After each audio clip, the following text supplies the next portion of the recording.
સુરતના સલાબતપુરામાં એકતા યુવક મંડળ અને શ્રી રાવણતાડ યુવક મંડળ દ્વારા મહારક્તદાન શિબિરનું આયોજન કરવામાં આવ્યું હતું, જેમાં મોટી સંખ્યામાં લોકોએ રક્તદાન કરી માનવતા મહેકાવી હતી। સુરતમાં રક્તની અછતથી કોઈનું મૃત્યુ ન થાય તે માટે સમયાંતરે રક્તદાન શિબિર યોજવામાં આવે છે।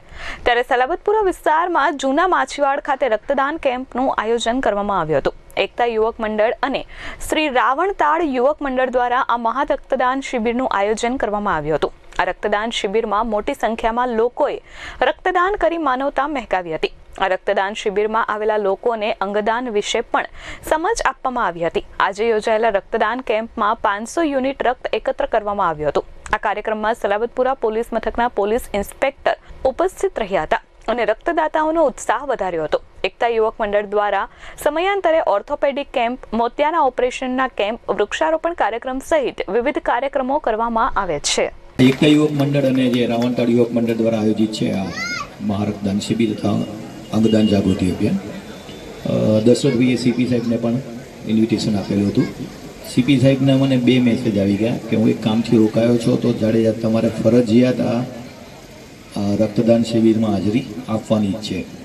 સાહેબે સવારે પણ મને મેસેજ કર્યો, સાહેબ પોતે આવવાના હતા પણ એક કામમાં રોકાઈ ગયા છે એટલે આવી નથી શક્યા।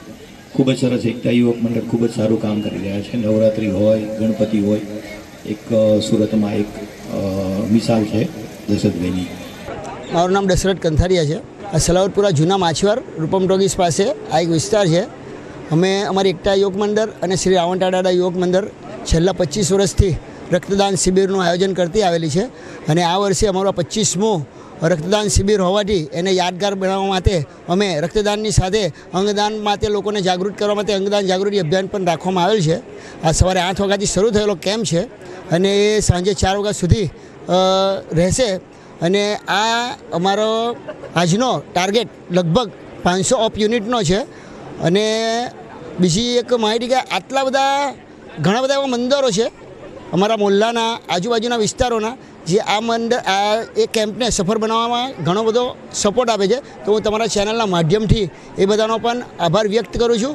અમારી ટીમમાં લગભગ 100 સભ્યો છે અને આ લગભગ 1 મહિનાની અમારી આ મહેનત છે જે આજે રંગ લાવી રહી છે અને અમે લગભગ સાંજે 4 વાગ્યા સુધી 500 યુનિટ રક્ત એકત્રિત કરીશું। Bureau report S24 news Surat.